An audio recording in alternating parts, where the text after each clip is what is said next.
All right. We're at Alors, on va commencer. Il est 10 heures. Alors, j'entends un petit écho. Je vais essayer de régler ça.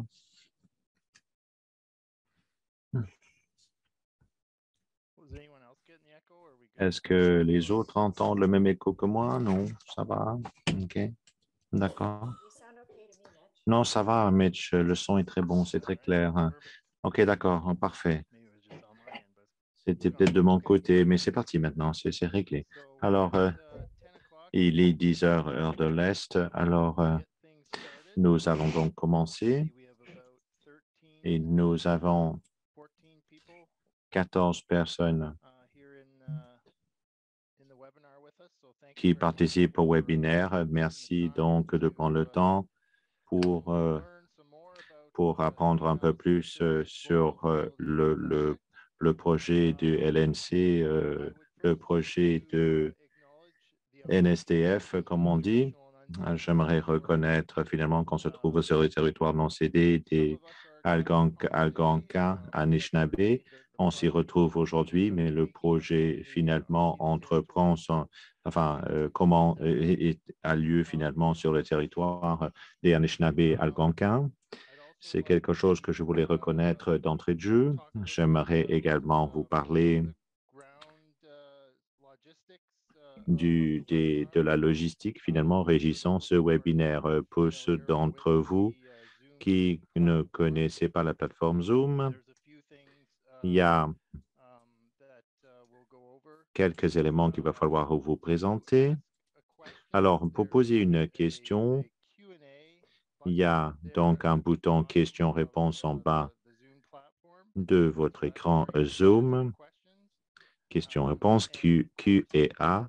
C'est là, si vous voulez donc poser une question. Les questions peuvent être posées à la fin, mais vous pouvez quand même les poser en cours de route et on va y répondre à la fin. Aujourd'hui, on va vous parler donc du projet NSTF et les effets cumulatifs. Si vous avez des questions, alors vos questions doivent porter sur ce domaine aujourd'hui, sur cette question précisément, parce que c'est ça le savoir-faire qu'on a aujourd'hui. Si vous avez des questions sur d'autres thèmes, d'autres sujets, on va en prendre note et on va vous répondre par courriel après ce webinaire. Mais pour aujourd'hui, poser des questions uniquement sur le domaine qu'on traite aujourd'hui. L'autre fonction en bas de l'écran, c'est le bouton interprétation. Ça vous permet donc d'écouter l'une des deux langues officielles, donc l'anglais et le français. Ce webinaire est disponible dans les deux langues officielles et sera également enregistré et disponible également sur notre page YouTube après la fin de ce webinaire. Alors, sur ce, il y a plusieurs gens du projet NSTF qui sont des nôtres aujourd'hui, donc on va vous les présenter. Je vais commencer avec moi-même. Moi, je suis Mitch McKay. Je suis donc le gestionnaire de relations avec les parties prenantes pour la gestion de rémédiation environnementale au LNC. C'est moi et l'équipe qui travaillons sur les communications avec le grand public, avec les autochtones. Donc, il nous fait plaisir de continuer à vous offrir des tribunes comme celle-ci pour parler de nos projets. Alors, un petit rappel, nous avons également un autre webinaire à 11 heures sur le projet White Shell. Alors, j'espère que vous allez donc être intéressé par ce webinaire également. Ensuite, l'équipe de projet qui nous accompagne aujourd'hui. Alors, tout d'abord, nous avons Sandra Fort, Callum Squires, et donc, je vais céder la parole à Sandra qui va se présenter et suivi de Callum. Bonjour, merci d'être des nôtres ce matin. Je m'appelle Sandra Fort, je suis la gestionnaire de la gestion des rémédiations environnementales et de l'appui finalement aux licences. Callum Squires est donc un spécialiste en évaluation environnementale au LNC. Merci beaucoup, Sandra.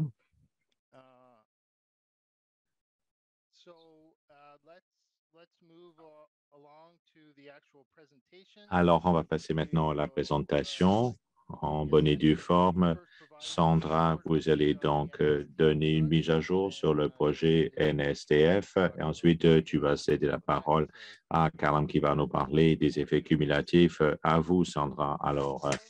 Alors, merci beaucoup. Bonjour. Aujourd'hui, nous allons donc vous donner un aperçu de l'évaluation des effets cumulatifs qui a été effectuée dans le contexte du projet NSDF. Alors, on a choisi ce thème parce qu'il y a eu beaucoup de questions sur le projet et comment il a tenu compte finalement des autres projets à Chalk River et le long de la rivière des Outaouais. Squires va parler de cette évaluation. Prochaine diapositive, Rachel. Alors, ce webinaire finalement fait partie finalement d'une série de webinaires qu'on fait depuis 2018. On a choisi les thèmes découlant finalement des observations des autochtones et du grand public. Bien de ces webinaires se trouvent sur la chaîne YouTube de LNC, donc vous allez pouvoir regarder les webinaires qui puissent vous intéresser. Alors, ce webinaire sera affiché d'ici quelques jours.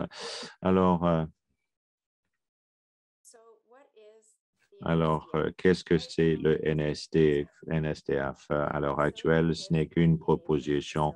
Alors, c'est une installation qui va permettre la rémédiation et l'entreposage de déchets à faible radioactivité qui est entreposé à Chalk River depuis des décennies va permettre finalement le déclassement des édifices à Chalk River. Alors, certains déchets sont entreposés dans les systèmes d'entreposage qui protègent l'environnement, le public et les travailleurs. Mais on continue à construire plus d'entreposage à courte durée et ce n'est pas acceptable. Il y a d'autres. Alors, nous devons donc remédier finalement faire la rémédiation environnementale. L'LNC, finalement, a beaucoup d'expérience dans ce domaine. Il y a également de l'expérience à l'échelle internationale dans laquelle on puise 97% des déchets qui seront entreposés au NSTF se trouvent sur le site de Chalk River. Nous avons donc une installation où nous comptons construire une installation qui va nous permettre d'entreposer finalement de façon sécuritaire ces déchets à faible radioactivité pendant des décennies et des siècles à venir. Ici, nous avons donc le calendrier. Tout a commencé en 2016. Nous avons reçu beaucoup de rétroactions sur la première version de l'énoncé environnemental. Nous avons écouté, nous avons apporté des changements pour réduire l'inventaire qui sera entreposé dans les NSDF. Nous avons fait d'autres études pour améliorer notre compréhension du site actuel. Nous avons fait plus de modélisation. Nous avons continué à élaborer la conception. Il y a eu plusieurs examens par les tierces parties à l'échelle internationale au mois de juillet de 2021. Le CNSC a finalement accepté notre énoncé définitif pour le NSDF. Alors, le secrétariat de la Commission maintenant prévoit des audiences publiques. Des détails sur comment y participer seront donnés une fois que le secrétariat aura annoncé finalement les deux dates d'audience. Alors, l'énoncé de 2021 pour le projet NSDF est disponible, de même que le rapport de l'équipe provinciale fédérale, de même que les commentaires du grand public et des parties prenantes. L'énoncé définitif peut se trouver également sur notre site web. Et maintenant, je vais céder la parole à Callum. Merci beaucoup, Sandra. Alors, tout d'abord, on va commencer avec un aperçu des exigences réglementaires et sur l'évaluation des effets cumulatifs. Alors, on doit tenir compte des effets cumulatifs pour l'environnement qui pourraient résulter du projet et de même que d'autres, finalement, activités physiques dans la région. Il y a plusieurs documents dont il doit tenir compte pour élaborer les méthodologies à suivre pour l'évaluation. Tout d'abord, il y a les lignes directrices génériques de la Commission canadienne de sûreté nucléaire. Il y a également le guide technique pour l'évaluation des effets cumulatifs en vertu de la loi canadienne sur l'évaluation environnementale. Alors, il y a une bonne description pour ce qui est de l'évaluation à faire. Prochaine diapositive. Maintenant, je vais vous présenter finalement la démarche que nous avons adoptée pour évaluer les effets cumulatifs. Et je dois vous dire que ces étapes sont semblables à ce qu'on fait au niveau du projet dans son ensemble. On se penche sur les effets du projet. Ensuite, on se penche sur les effets cumulatifs de ce projet. On va commencer avec la première étape. Alors, quelles sont les composantes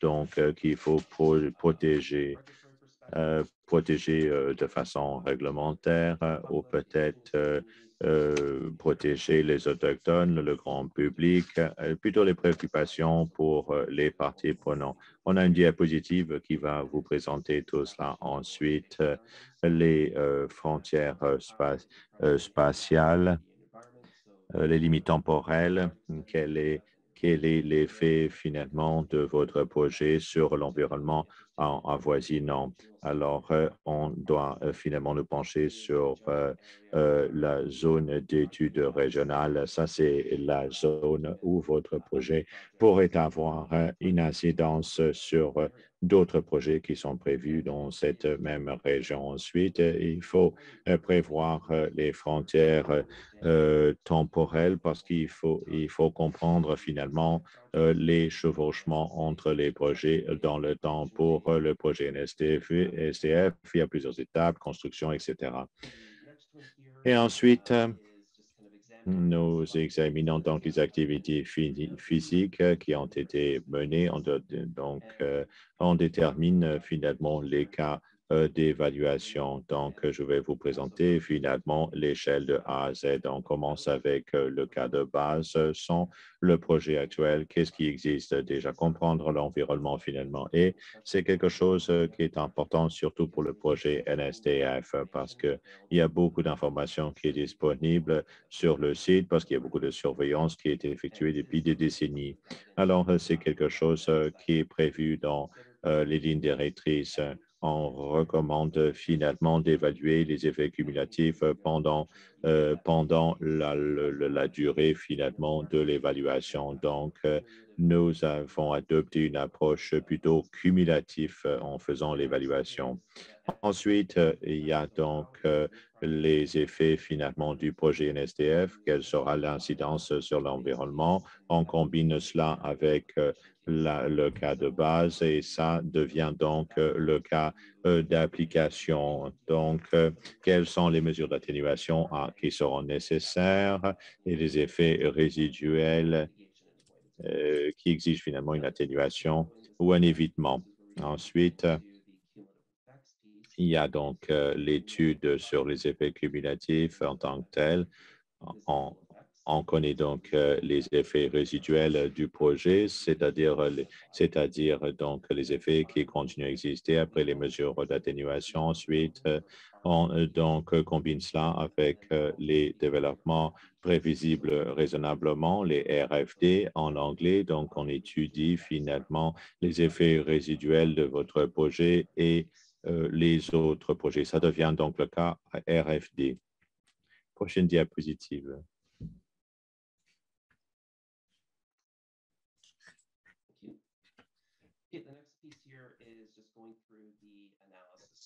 Maintenant, on passe à l'analyse. L'activité le projet en tant que tel, comprendre finalement qu'il va y avoir un changement à apporter à l'environnement. On doit comprendre l'incidence sur l'évaluation.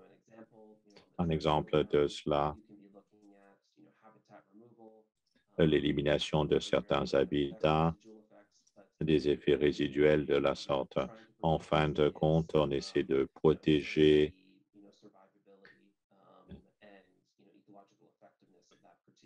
d'assurer finalement l'efficacité écologique et on doit viser à protéger toutes les espèces naturelles également. Ça fait partie. Prochaine diapositive.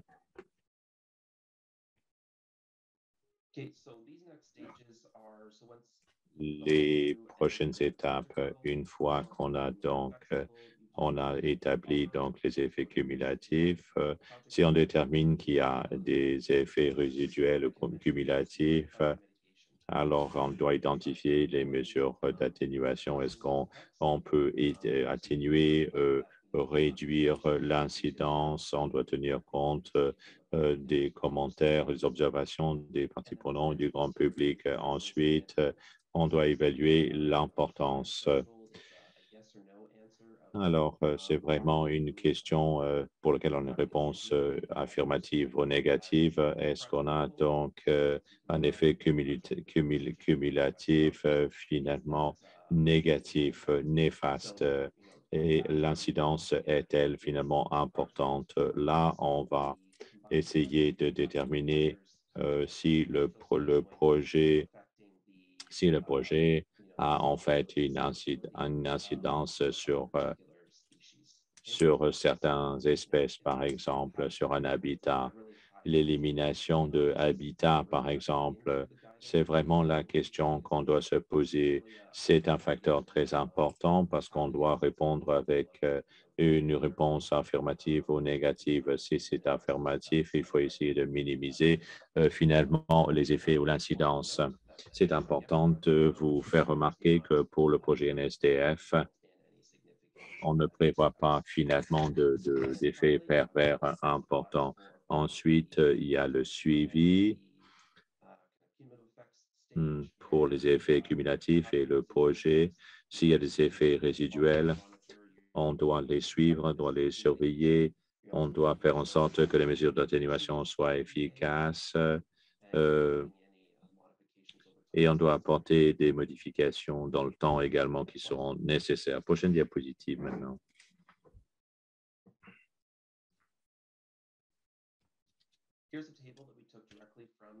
Voici donc un tableau qu'on a pris finalement à même l'étude.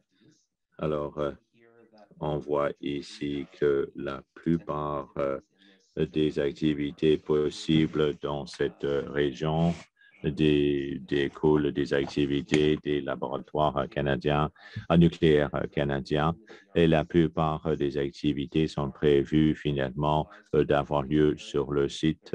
Donc, c'est limité finalement à une zone. Il y a un autre projet qui est prévu pour beaucoup plus tard, mais projet fait l'objet finalement de sa propre évaluation environnementale également. Donc, on va nous pencher sur ce qui se passera finalement ou des activités que seront menées finalement. Donc, sur le site, il y a des classements, les mesures d'atténuation et également la création d'un petit réacteur modulaire.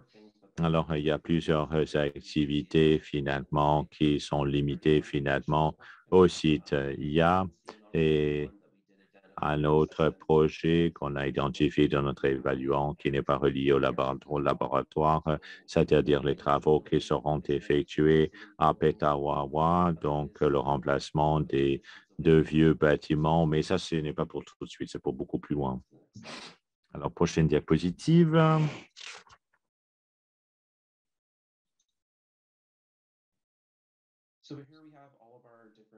Ici, on a donc les composantes dont on a tenu compte donc, dans l'évaluation environnementale.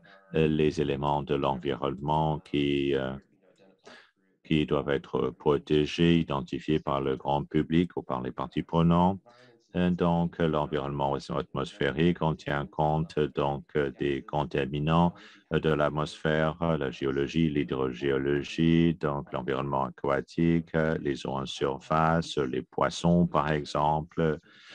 Pour les eaux en surface, c'est la qualité et la quantité d'eau en surface, l'environnement terrestre. Il y a ensuite donc la santé écologique et la radioactivité ambiante, l'incidence de la radioactivité sur la santé humaine et animalière.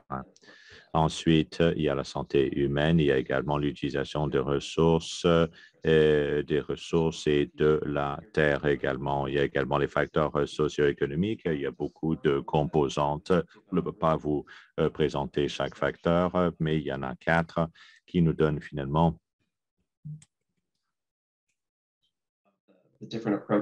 un aperçu des démarches. Alors, ce sont des démarches. Alors, ce sont finalement ce qui est en italique, dont la santé humaine, l'aspect socio-économique, etc. On peut passer maintenant à la prochaine diapositive.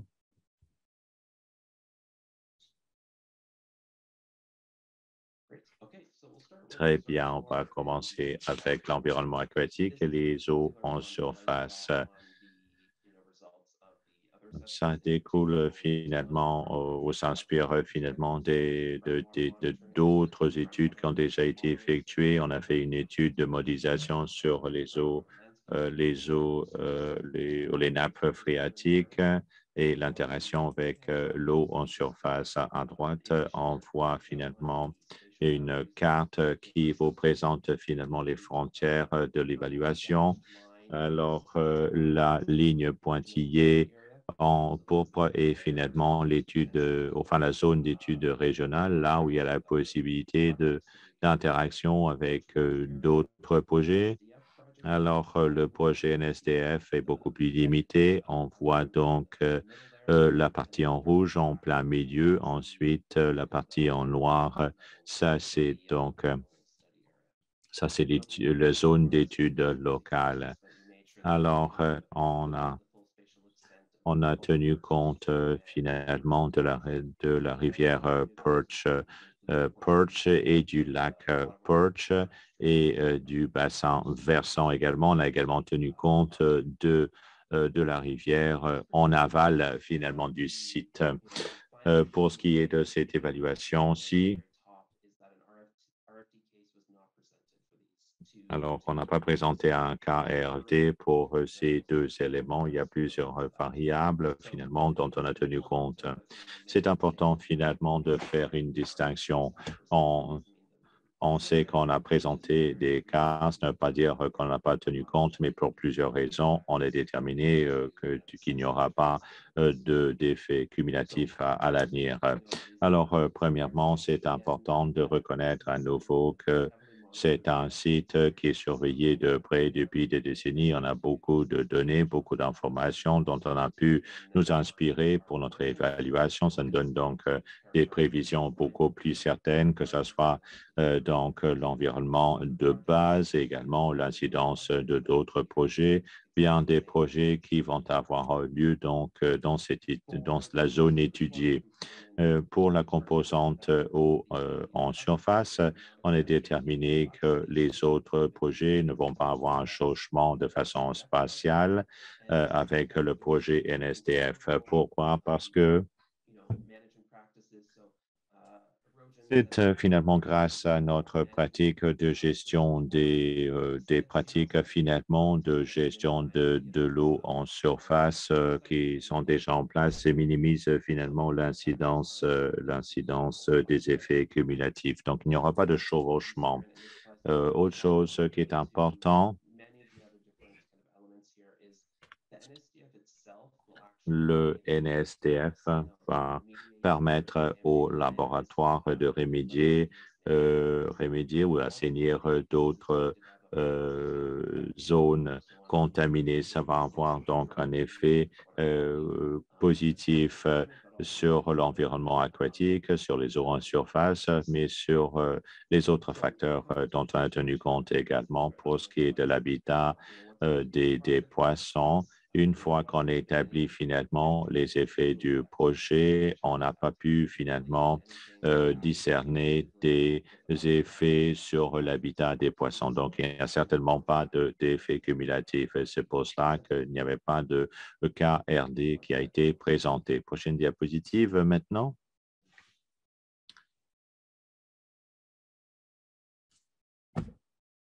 So here we have the terrestrial environment. So there's going to be two pieces here. I'll talk briefly just on the terrestrial environment, just more generally, and then we'll get into. Je vais y aller plus généralement et je vais vous donner des exemples. Alors, avec l'exception de la Blandings turtle et les chauves-souris, il ne devrait pas y avoir d'autres effets adverses sur le tout. Ça dépend d'un certain nombre de facteurs.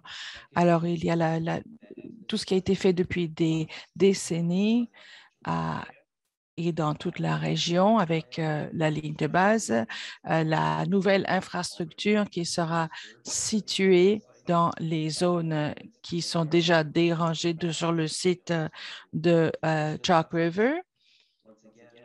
Et encore une fois, nous avons la façon dont la rémédiation va affecter la biodiversité dans la région et on ne s'attend pas non plus à avoir un chevauchement d'un point de vue spatial avec la biodiversité terrestre et les effets résiduels du projet NSDF. Alors, la prochaine diapositive.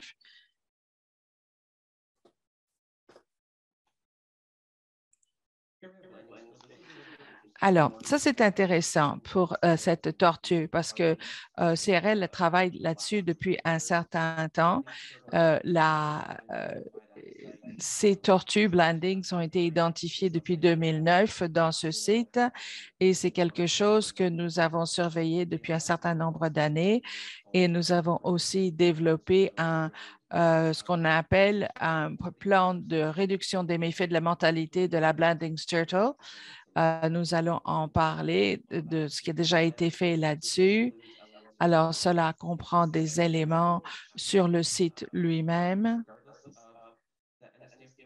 indépendamment du projet NSDF, mais ce seront des éléments qui vont être ajoutés. Alors, pour caractériser, de quoi s'agit-il quand on parle du projet NSDF? On parle d'enlever de façon permanente 26 hectares d'habitat critique. C'est important de mettre ça en perspective, surtout pour les régions régionales d'études, et c'est 0,9 % de l'habitat critique proposé. Alors, quand on commence à faire les évaluations de ce qui va se passer pour les tortues d'un point de vue communautaire, c'est que les preuves que nous avons en ce moment, si on prend en compte toutes les réductions de méfaits qui ont déjà été mises en place, le projet NSDF n'est pas censé mettre en danger la population des tortues de la région aucunement. Alors, il y a le nettoyage du site, ça ne va pas affecter la mortalité des tortues parce que de toute façon, elles sont en hibernation pendant l'hiver. Après ça, il y aura les clôtures d'exclusion qui vont être installées, ainsi que dans certains sites spécifiques pour les reptiles. Et c'est là où notre plan de réduction des méfaits pour la mortalité des tortues est important pour réduire la mortalité potentielle sur les routes pour les tortues. Aussi, il y a un certain nombre de éco-passages pour les tortues. Il y en a 8 sur le site de Chalk River aussi et 4 supplémentaires seront ajoutés si le projet NSDF est approuvé.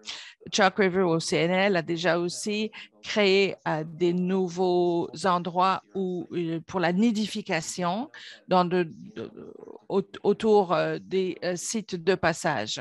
C'est important que ce nouvel habitat critique proposé soit évalué de façon annuelle pour assurer qu'il n'y ait aucune perte.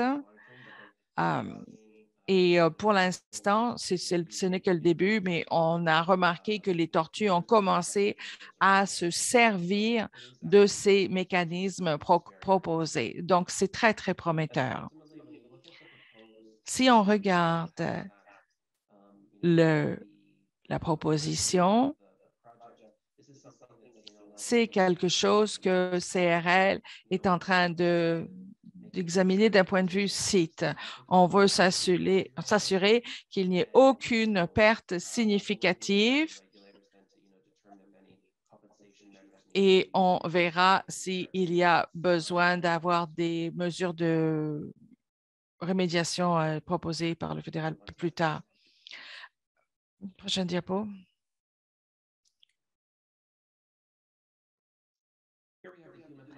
Maintenant, l'aspect de santé humaine. Du côté droit, on voit la zone en mauve, c'est la zone d'études régionales qui examine les effets sur les humains. Nous regardons les expositions aux émissions par eau ou par air et radiation par les déchets. On voit que c'est reflété ici dans l'étude régionale. Alors, le grand cercle ici est essentiellement l'étude pour la qualité de l'air et il y a une section ici de la rivière des Outaouais et c'est combiné à d'autres études régionales pour regarder la santé humaine au complet. D'un point de vue de santé humaine, voici un autre exemple où on s'attend à mesurer les effets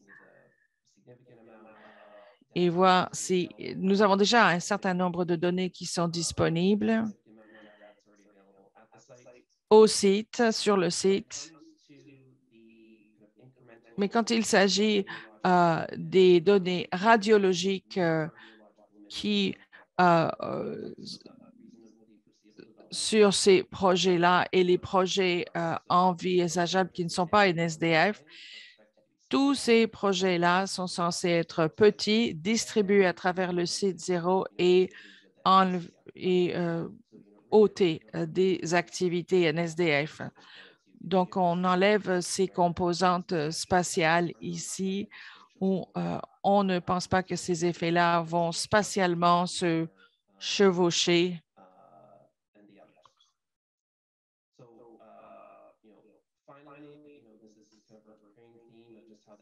Finalement, le projet NSDF et la rémédiation des zones contaminées sont censés être quelque chose d'être positif pour la santé humaine.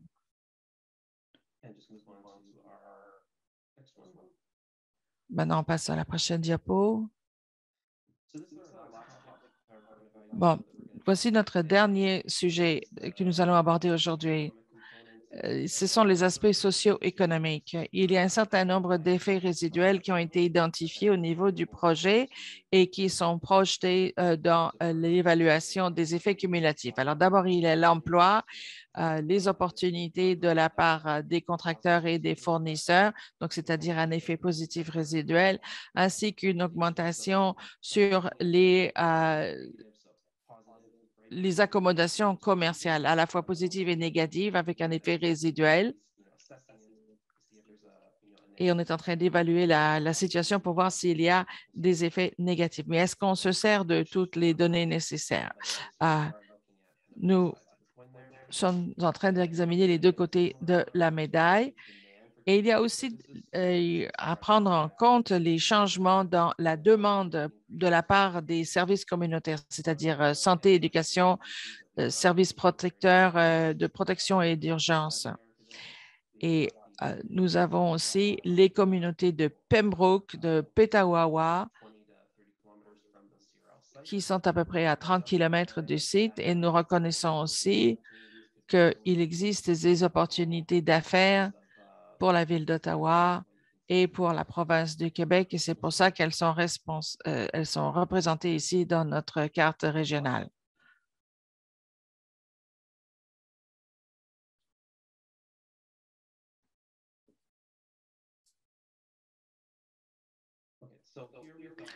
Voici la dernière partie de la rubrique socio-économique. Donc, les effets résiduels cumulatifs prédits ne sont pas considérés comme étant importants pour le cas RFD. Tous les projets RFD ne se passeront pas en même temps et donc les exigences d'un point de vue emploi sont censées être assez réduites ou petites et ne pas avoir beaucoup d'effet sur les accommodations commerciales. Les services d'urgence CRL et services protecteurs qui existent déjà sur le site NPD sont censés être suffisants. S'il y avait un site ou une situation plus sérieuse qui exigeait de l'hospitalisation, par exemple, ce serait assez limité vu la taille des équipes dans les projets RFD. Donc, ça ne devrait pas affecter indûment les équipes hospitalières. Et si on voit ou on considère l'augmentation dans la circulation automobile à laquelle on peut s'attendre avec un projet, c'est ce qui se passerait pendant les périodes de pointe de construction. Donc, l'effet cumulatif n'est pas censé être extrêmement important.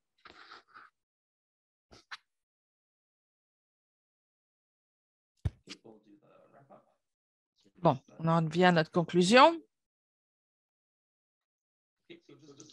Bon, un petit résumé alors. Le projet NSDF, selon le CAA 2012, a été évalué. Et les effets cumulatifs évalués et identifiés dans les RFD qui pourraient spatialement et temporellement chevaucher avec les effets NSDF. Même s'ils sont à l'intérieur du RSA, est-ce qu'ils vont se chevaucher spatialement? Et si on fait une corrélation, on voit si ça se chevauche aussi. Et les résultats nous ont dit ici que dans la plupart des cas, un cas RFD n'est pas exigible. Et ça, c'est parce qu'on n'est pas censé se chevaucher ni spatialement ni temporairement avec les projets du NSDF. Là où il y a des effets cumulatifs qui ont été identifiés, nous avons constaté qu'ils n'étaient pas assez importants. Et c'est tout.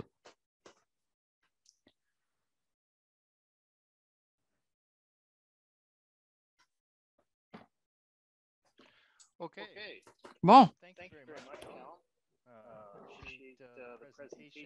Merci beaucoup, Callum, et merci de votre présentation ainsi que la mise à jour de Sandra pour nous expliquer là où en est le projet.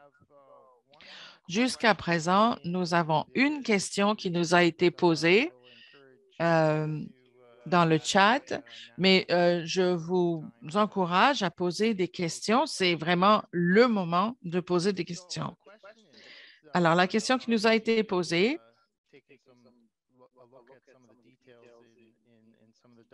et c'est de toute évidence quelqu'un qui a bien lu les documents, ça dit, je sais que l'étude régionale pour les émissions par air 5,2.1 plus 4 ne s'aligne pas avec le calcul des sites DRL et ça ne correspond pas au vent sur le site. Expliquez-nous pourquoi. Je vais maintenant donner le micro à Sandra, qui va nous peut-être donner un contexte à cette question et peut-être que Callum peut chercher les chiffres qui ont été mentionnés ou au moins nous donner un indice. Si on ne peut pas vous donner une réponse complète, on peut au moins vous donner une réponse un peu plus tard. Sandra, merci Mitch. Il va falloir que l'on revienne à la personne qui a posé la question. Mais je vais demander à Callum s'il a quelque chose d'autre à dire, parce que la question est extrêmement précise. Elle a à voir avec l'évaluation de l'air et non pas nécessairement des effets cumulatifs au complet. Callum, est-ce que vous pouvez répondre à la question ou pas? Bien, écoutez, je ne suis pas un scientifique de la qualité aérienne. Donc, pour avoir une réponse complète, ce serait mieux d'aller poser la question à des gens qui ont travaillé sur cette question-là et qui sont dans le domaine. OK, d'accord. Merci, Callum. Donc, nous voulons donner à tous ceux qui assistent à ce séminaire les réponses. Merci, Callum. Merci, Sandra.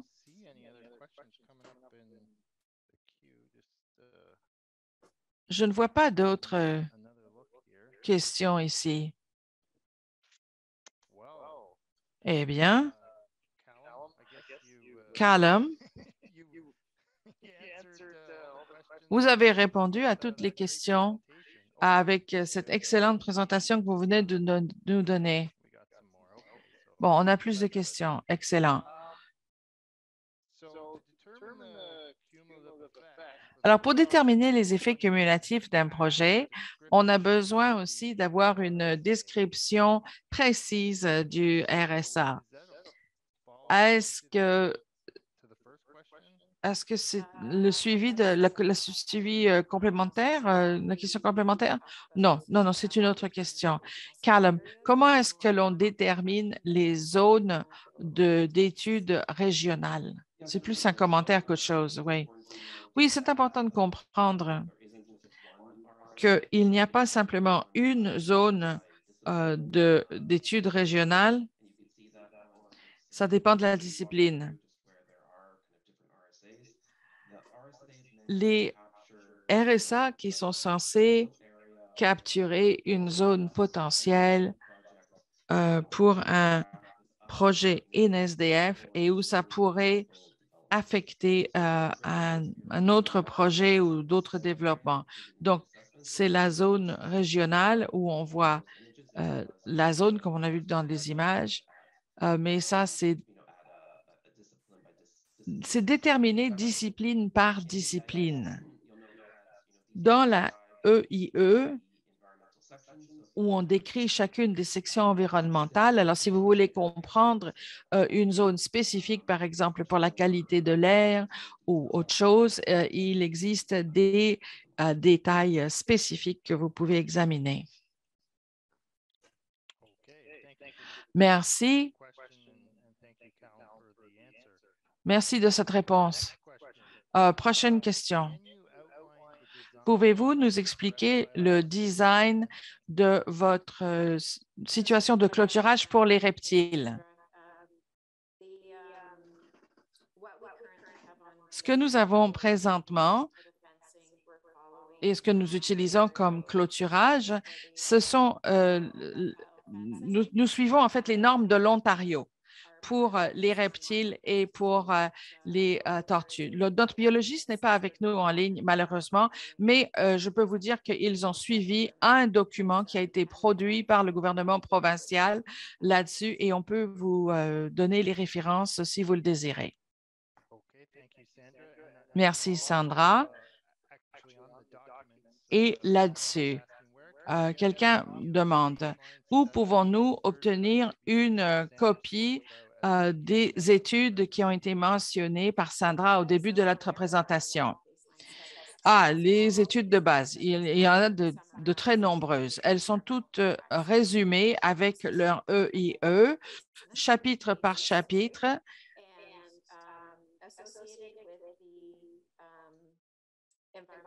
Et avec la EIE, où on donne aussi des documents techniques à l'appui. Et tous ces documents couvrent nos composantes essentielles, par exemple l'eau, l'air, etc. Alors, si vous le désirez, on peut vous envoyer tous les documents nécessaires. Il y avait une troisième partie à votre question, Mitch, si je me souviens bien.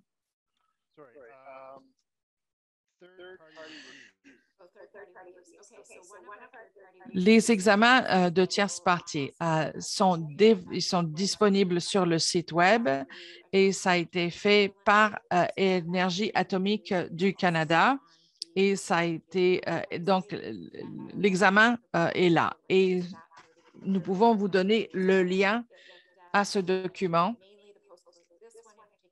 et celui-ci particulièrement à regarder les cas de sécurité et post-sécurité spécifiquement. Oui, merci Sandra. Merci de ces questions. Nicole, est-ce que vous pouvez nous donner un lien à cet examen? Et après ça, nous allons l'envoyer et ça fera partie de notre réaction. Oui, Nick est en train de chercher en ce moment. Nick est en train de chercher en ce moment. Elle me hoche la tête. Bon, je ne vois pas d'autres questions. Alors, bon, on a dépassé d'1 minute, mais vu qu'il nous reste un peu de temps, je voulais juste dire que dans les 2 prochaines semaines, nous allons commencer les discussions techniques qui ont à voir avec le programme de monitoring GRAFT. Donc, les détails sur les 3 séances que nous tenons sont sur la page événementielle du CSS. Alors, on va regarder l'eau, l'environnement et les aspects de séances techniques sont exigibles. Si vous êtes intéressé à apprendre un peu plus, je vous encourage à enregistrer pour les séances. Alors, ça ne sera pas achevé jusqu'au moment où on aura finalement une décision. C'est quand même une ébauche. Alors, le document est disponible sur le site web de CNL, les documents NSDF et ces documents sont bilingues, français et anglais. Merci beaucoup de ce petit rappel, Sandra. Et je ne vois pas d'autres questions. Alors, nous avons dépassé notre temps de parole, donc on va peut-être s'arrêter là. J'aimerais remercier Callum et Sandra de leur présentation aujourd'hui et d'avoir partagé les informations avec nous. Je vous rappelle que ça a été enregistré, ça sera disponible sur notre page YouTube et on va faire donc un suivi. On va donc répondre aux questions pour lesquelles on n'avait pas de réponse aujourd'hui. On va vous envoyer les hyperliens. On apprécie le temps que vous avez passé avec nous aujourd'hui également. Je sais que vous êtes tous très occupés, mais prendre un peu de temps pour apprendre sur notre projet est bien apprécié. On espère que vous allez avoir encore un peu plus de temps pour écouter finalement une mise à jour sur le projet de déclassement White Shell. Donc maintenant, nous allons donc terminer ce webinaire. Merci.